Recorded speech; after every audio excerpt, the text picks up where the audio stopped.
Alphorns, alpine flowers, panoramic views, Swiss food, and a historic cogwheel train. There's a lot to love about Schynige Platte, top of Swiss tradition. Hey there, traveler, we're Janet and Brett, and we create videos and travel guides to help you travel Switzerland with confidence. That looks like knowing where to go, what to do, how to get there, and how much it costs. Schynige Platte is located right in between Interlaken, Lauterbrunnen, and Grindelwald, but the train to reach Schynige Platte actually departs from the Wilderswil train station. You can easily get to Wilderswil by riding the train from Interlaken Oost, Grindelwald, or Lauterbrunnen, or by taking bus 105 from Interlaken West. If you're coming by car, there's parking available near the Wilderswil train station, and it's actually very affordable by Swiss standards. But it's important to note that Schynige Platte is only open during the summer months, and those dates vary year by year. For example, last year it opened in the end of May, but this year it didn't open until July 1st. And the end of the season's usually around the end of October. When you get to the Wilderswil station, walk to the end of the platform and cross the tracks to reach the historic cogwheel trains. They're the same 19th century carriages that have been transporting travelers to and from Schynige Platte for more than 100 years. And you'll have plenty of time to enjoy them because the ride to the top is just under an hour long. Usually we tell you which side of the train to sit on to get the best views, but honestly, this one winds back and forth so much that both sides get really good views. So as you ride, take in the mountains, take in the lakes, and then notice a few things about this train that make it a little bit different. First, the locomotive pushes the train up the mountain instead of pulling it. Second, this train has been electric since 1914, yet none of the signals along the track are electric, so you can actually watch the staff operate the crossings by hand. Third, pay attention to how steep the ride gets. The journey is 7.3 kilometers with a max gradient of 25%. Fourth, there's one intermediary stop along the way at Lauterbrunnen, which has tasty Alpine cheese platters and apparently the best homemade fruit pastry in the Bernese Oberland. Best is kind of a big word to throw around, but I like it. I'm a fan of berry cake, and that is very berry. Fifth, did you see Brett running? Just kidding, although he does think it'd be really cool if there was a race where you could literally race the train up the mountain. Welcome to Schynige Platte, top of Swiss tradition. We're gonna start with one of our favorite hikes, but first, let's talk about the weather real quick.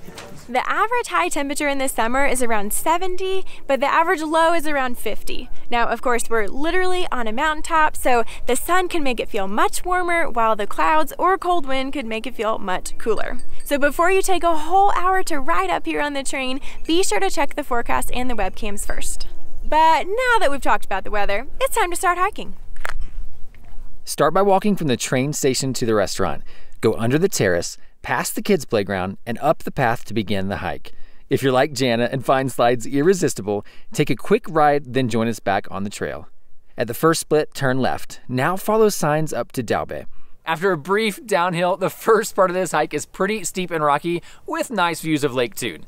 But after just 10 to 15 minutes of steep uphill hiking, you'll reach Daube. And this incredible viewpoint is absolutely worth the climb.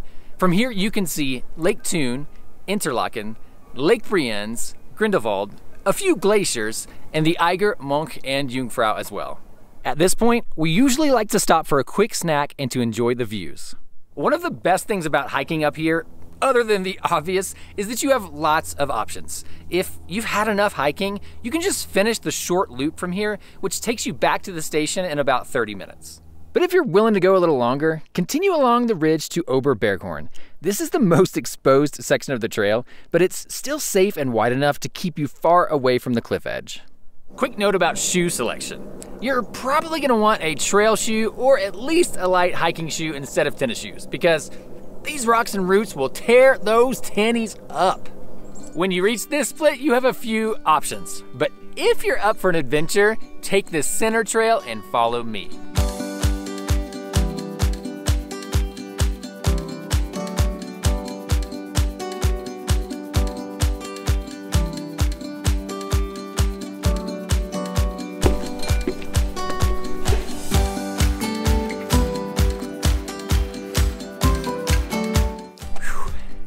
These views are worth a bit of extra huffing and puffing.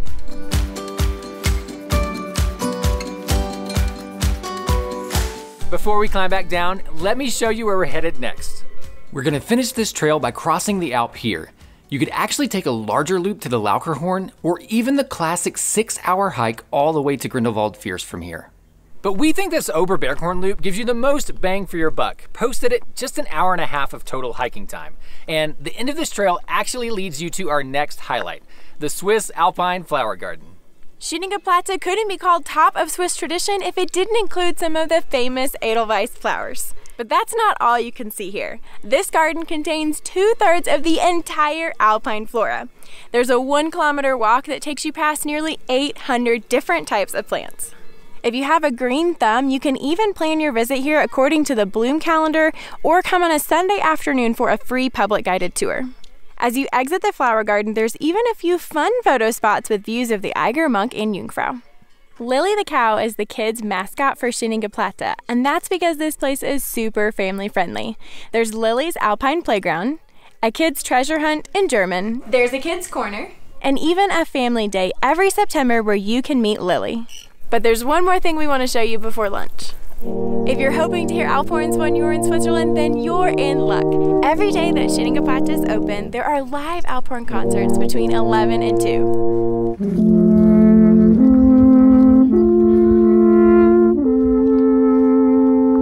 I mean, is there anything more Swiss than hearing a live Alphorn concert when you're way up in the Swiss Alps? If you're excited to hear this live music when you visit Schynige Platte, then tap that like button and let us know. Okay, time for lunch. We actually recommend eating at Schynige Platte because the food is really good, it's relatively affordable, and it's very typically Swiss. There's a panoramic restaurant which serves traditional Swiss food and a self-service buffet. And I love that we can see into the Lauterbrunnen Valley and all the way to Grindelwald from our lunch table.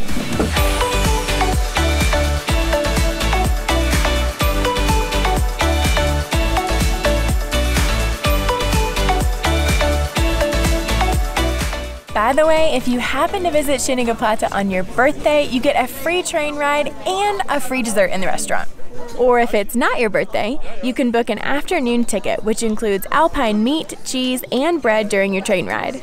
In fact, there's even a dine and sleep option where you can buy a round-trip train ticket with a 4-course dinner, 1-night stay in the hotel, and breakfast buffet.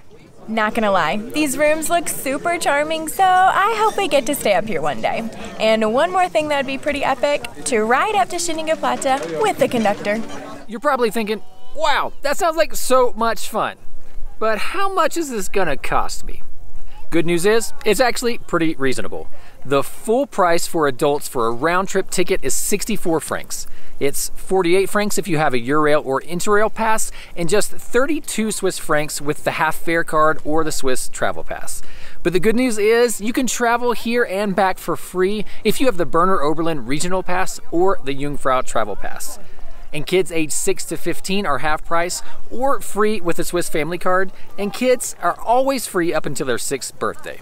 If you like these alpine views, scenic trails, and panoramic restaurant at Schynige Platte, then you'll also love this popular destination in the Jungfrau region. So watch that next, and we'll see you in Switzerland. I don't know if this is normal, but if the train's extra full, maybe you can ride in this cool little spot like we are.